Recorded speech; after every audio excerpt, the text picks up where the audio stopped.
Bismillahirrahmanirrahim. Assalamualaikum warahmatullahi wabarakatuh.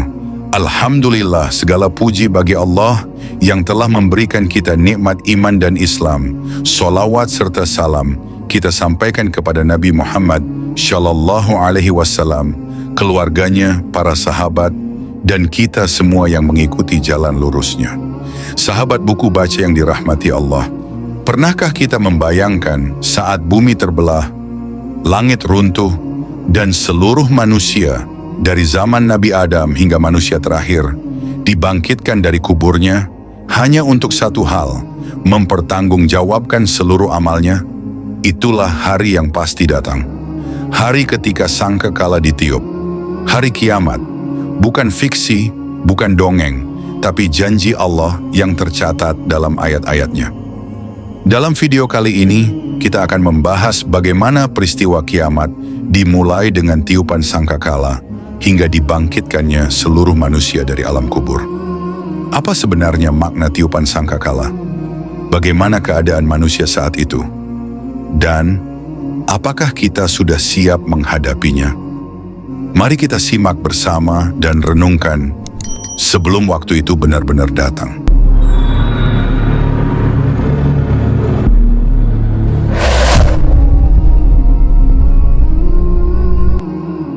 Tidak dapat dibayangkan bagaimana nasib manusia-manusia sial yang menyaksikan peristiwa hancurnya alam semesta.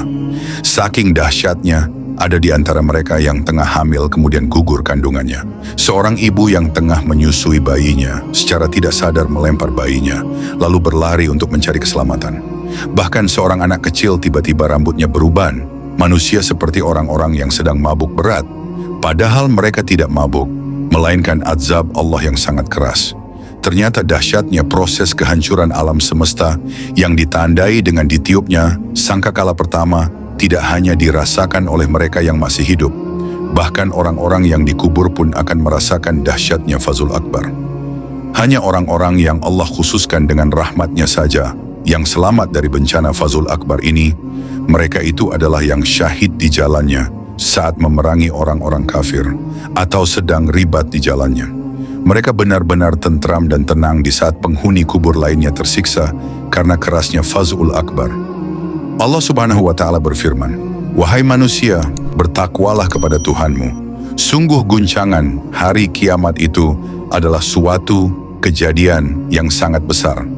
Ingatlah, pada hari ketika kamu melihatnya, guncangan itu, semua perempuan yang menyusui anaknya akan lalai terhadap anak yang disusuinya, dan setiap perempuan yang hamil akan keguguran kandungannya, dan kamu melihat manusia dalam keadaan mabuk, padahal sebenarnya mereka tidak mabuk, tetapi azab Allah itu sangat keras." Quran Surat Al-Hajj ayat 1-2. Dalam ayat lain dijelaskan, "Maka apabila sangkakala ditiup sekali tiup, dan diangkatlah bumi dan gunung-gunung, lalu dibenturkan keduanya sekati bentur. Maka pada hari itu terjadilah hari kiamat, dan terbelahlah langit, karena pada hari itu langit menjadi lemah." Quran Surat Al-Haqqah.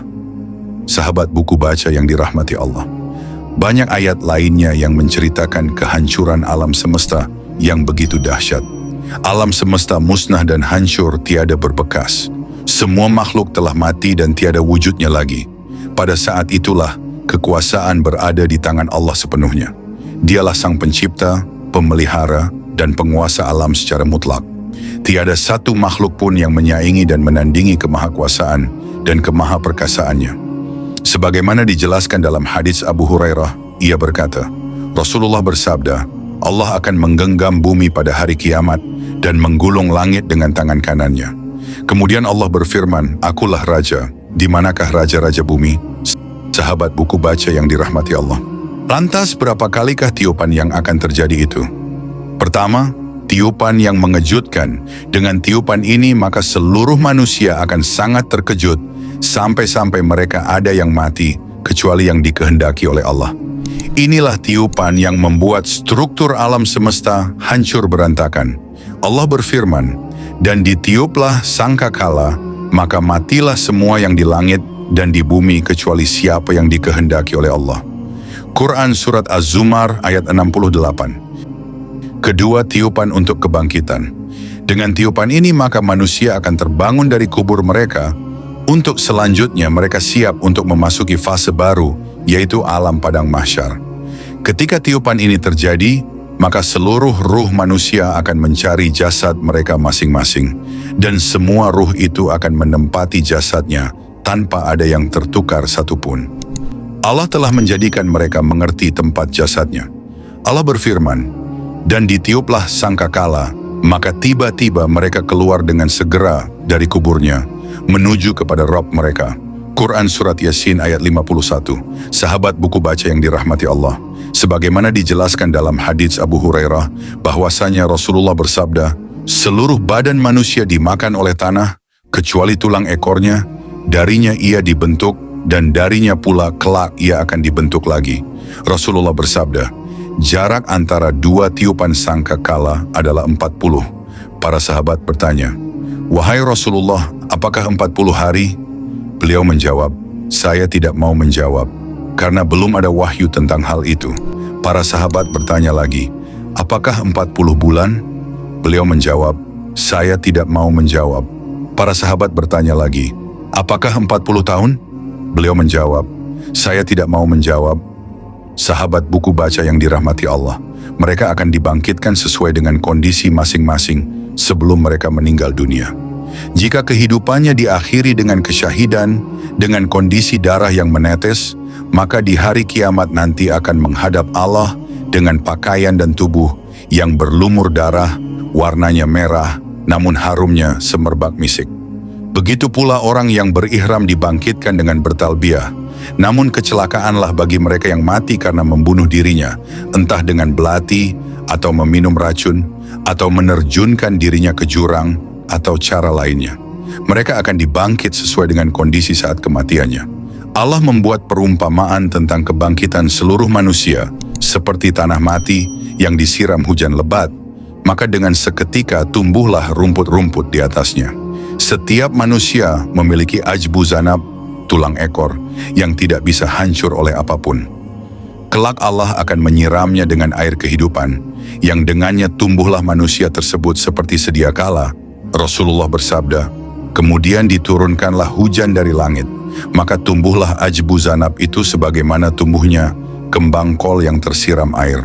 Dan tidaklah pada diri manusia terdapat sesuatu yang tidak rusak, kecuali satu tulang, yaitu ajbu zanab. Darinya lah semua makhluk akan terbentuk." Sahabat buku baca yang dirahmati Allah, keadaan manusia pada saat dikumpulkan adalah seperti saat pertama kali mereka diciptakan, yaitu tanpa selembar kain pun yang menempel di badan, tanpa alas kaki, dan dalam keadaan belum dihitan. Meski demikian, tidak ada seorang pun yang mempunyai keinginan dan kesempatan untuk melihat aurat orang lain, karena masing-masing orang sibuk menghadapi urusannya sendiri. Setiap orang sibuk untuk mempertanggungjawabkan amal perbuatannya di hadapan Allah. Keadaan manusia saat dikumpulkan ke padang mahsyar sangatlah beragam, tergantung tingkat keimanan dan amal syalih mereka semasa hidup di dunia. Allah akan mengumpulkan orang-orang yang bertakwa dengan penuh pemuliaan. Mereka akan diperlakukan bak seorang utusan raja. Dari Anas bin Malik bahwasanya ada seorang sahabat yang bertanya kepada Rasulullah, "Wahai Nabi, bagaimana bisa orang kafir berjalan kepada Allah dengan wajahnya?" Rasulullah menjawab, "Bukankah Allah yang membuatnya mampu berjalan di atas kedua kakinya? Dia juga mampu untuk membuatnya berjalan dengan mukanya pada hari kiamat kelak." Sahabat buku baca yang dirahmati Allah, hari kiamat bukan sekadar cerita untuk ditakuti, tapi peringatan untuk disadari. Tiupan sangkakala itu akan datang. Bukan hari ini, bukan besok, tapi pasti.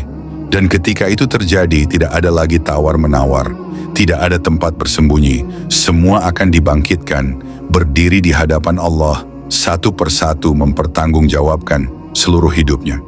Pertanyaannya, sudah siapkah kita? Sudahkah kita meninggalkan maksiat yang kita tahu haram, tapi masih kita lakukan diam-diam? Sudahkah kita menunaikan kewajiban yang sering kita tunda-tunda?